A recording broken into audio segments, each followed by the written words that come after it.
Bonjour à toutes et à tous et bienvenue sur Motorsport Gigantoraptor pour ce troisième retour critique, aujourd'hui consacré à la désinformation maximale, la vraie désinformation. Je sais que soudain, devant votre ordinateur, votre téléphone portable, votre tablette ou encore bien sûr votre Minitel, vous vous posez une question digne des plus grands esprits du 21e siècle. Par le saint mouton polydactyle, de quoi nous parle ce magnifique théropode que voici? Eh bien selon les nombreux commentaires conspirationnistes que je reçois, il s'agit des médias traditionnels, de la télévision généralement, de la radio, des journaux et bien sûr des lobbies comme l'agroalimentaire. Je m'appelle David Carniste. Aussi appelé merdia. Subtile combinaison entre merde et média. Je vous l'accorde, c'est très bien trouvé. Non franchement, Dans ce genre de commentaires, on me demande pourquoi je n'attaque pas la vraie désinformation. TF1, les francs-maçons, les Illuminati, le lobby de l'agroalimentaire, Raptor Jésus. Et c'est aujourd'hui que je vais vous répondre. Attention spoiler. Non, ce n'est pas parce que je reçois de l'argent liquide avant chaque vidéo de la part des merdias. Il y a eu des gens pour me le reprocher. Ni parce que je suis un Illuminati. Il y a eu encore des gens pour me le reprocher. Et comme j'avais besoin d'un porte-étendard des conspirationnistes dans cette vidéo dans le but de traiter cette thématique,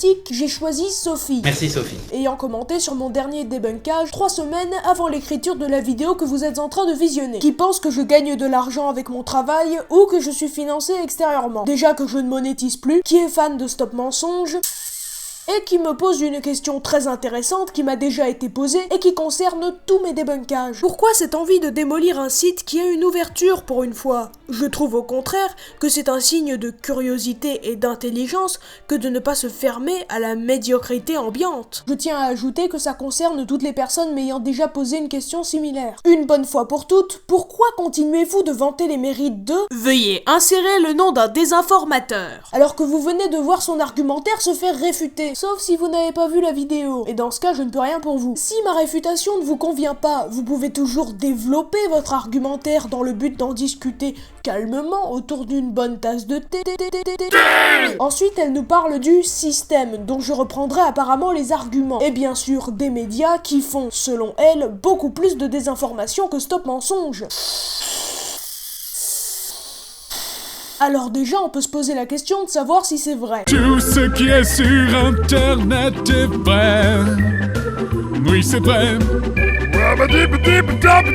Il est indéniable que la télévision qu'elle prend ici en exemple n'est pas toujours dépourvue de désinformation. Et ce n'est pas la nouvelle édition ou RMC Découverte qui diront le contraire. Diffuser la révélation des pyramides sur une chaîne de documentaire? Non, voilà. Non, c'est illégal. Ce n'est pas légal. Ce n'est pas possible. Mais cependant, ce qui est aussi indéniable, c'est que les personnes que j'attaque dans mes vidéos mentent beaucoup plus souvent que les médias traditionnels. Voire ne font que ça. D'ailleurs, je m'impose de ne pas faire plus d'un débunkage sur une page Facebook, une chaîne YouTube ou un site web. Pourtant, j'ai de la matière, et si je ne me donnais pas cette restriction, je pourrais faire que ça. Surtout Stop Mensonge, Grimaud, Mouton Lucide et autres Soufiane Islam. La première place sur le podium de la désinformation ne revient pas aux merdias, qui s'imposent tout de même certaines limites. Parfois floues, je vous l'accorde, mais quand même.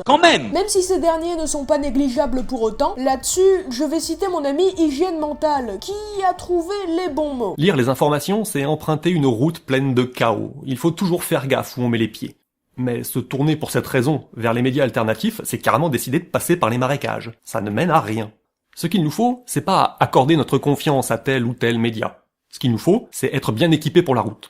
Savoir analyser les infos avec un peu d'esprit critique. Aussi, cessez de dire que je suis fan de télévision et de toute la merde qu'elle produit, ce qui ne représente pas tout son contenu, hein, pas d'amalgame. Oui, pas d'amalgame. Ce n'est pas parce que j'ai attaqué votre désinformateur préféré que je suis un chien de garde du système. D'ailleurs, à tous ceux m'ayant fait cette accusation, je vais vous poser une question. Comment se fait-il à votre avis que je sois sur votre écran, sur internet, et pas à la télé? Je vous laisse deviner. J'attendrai le temps qu'il faudra. En même temps, je parle à une caméra. Parce que je préfère Internet et l'alternative que ce média offre. C'est cool les étiquettes qu'on pose sur les gens.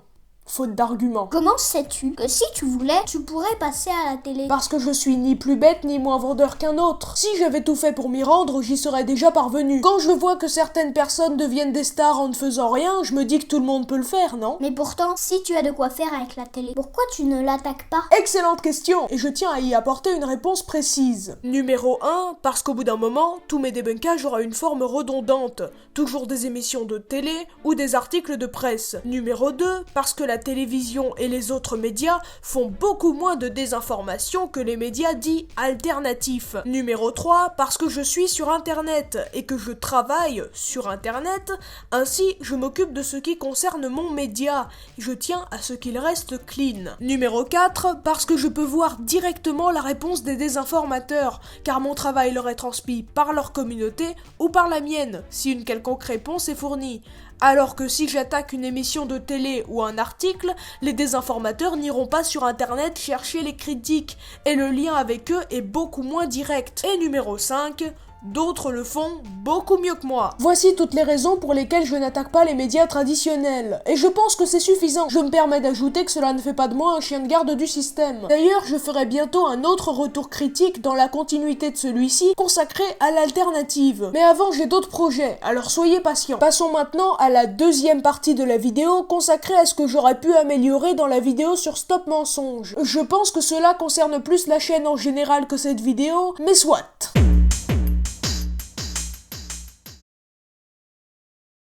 À l'avenir, pour faire varier un peu mon style et fermer le clapet de tout ce genre de commentateurs, je vais essayer de m'attaquer à des médias un peu plus traditionnels. Même si, pour les raisons que j'ai évoquées précédemment, Internet sera toujours ma cible principale. Faut pas déconner. Aussi, je tenais à vous informer que j'ai fait un débunkage collectif avec des amis d'un article de Stop Mensonge sur la chaîne de Stop Science, une chaîne que je vous invite à dévorer dans son entièreté, car une qualité pareille en paléontologie, c'est rare, nom d'un chien. Aussi, je vous invite à regarder les chaînes des différents invités, car eux aussi, ils font un travail extraordinaire. Le lien de leur chaîne et du débunkage est bien sûr en description, je vous invite à le regarder. Régalez-vous. Sur ce, merci d'avoir regardé, j'espère que ce travail vous aura intéressé. N'hésitez pas à partager la vidéo si vous l'avez appréciée, et à faire des suggestions dans les commentaires.